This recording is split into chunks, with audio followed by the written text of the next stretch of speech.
Welcome to the Afterspin. Additional comments from our panelists just available on our website. We want to ask each of the panelists, what do you wish you'd have said on last week's show but you didn't get to say? Becky Gray, we'll start with you. We were talking about the court cases, and we mentioned several of them during the segment, but there were also some that are pending or really of interest. Something came down this week on the Alcoa debate of their discrepancy about who owns the land that the dam is in, and the judge said pretty much that he ruled favorably in Alcoa's favor. Kind of an interesting history lesson. Against the state of North Carolina? Yeah, that Alcoa actually does own that land that was in the waterway where the dams are, which I thought was kind of interesting. And then a couple others.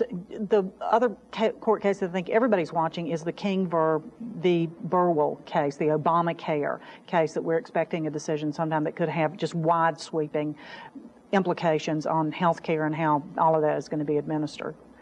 Bob Moore, what do you wish you'd have said on last week's show?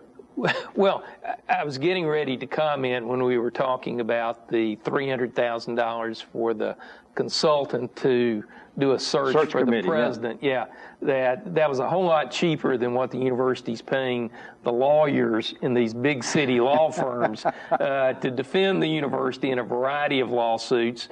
And I think they're up with their senior partners around $990 an hour, and Rufus said he would have done it for $800. So I'll do it for $450. I'm available. Yeah, Rufus, what do you wish you'd have said on last week's show? Well, when you guys were talking about retention of judges, I wanted to say that I think that's a bad thing, because it's a field day for those who really love the Citizens United case. You can put all your money on trying to get rid of a judge you don't like. You can pick and find I'm changed my mind. For years, I fought doing away with the election of judges.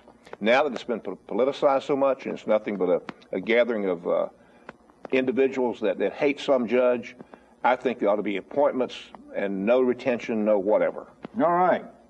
Chris, what do you wish you'd have said? I was going to weigh in on the same topic. I'm not sure I think retention of judges is a bad idea. I agree with Justice Orr that the way they're doing it is a bad idea, but I think it's worth pointing out that one of the motivations here clearly is to try to protect Bob Edmonds, and whatever you think of Justice Edmonds, he's the only Supreme Court justice up in 2016. This bill would affect him if he declared as a candidate. I think it would be much easier for him to stay on the court if this passed. If we're going to have this, it needs to be restructured, A, and B, it needs to be phased in when current terms are up so it doesn't affect current judges about to be elected. I think that would be ridiculous. All right. Well, thanks for watching the Afterspin. We'll have more video all during the week on ncspin.com.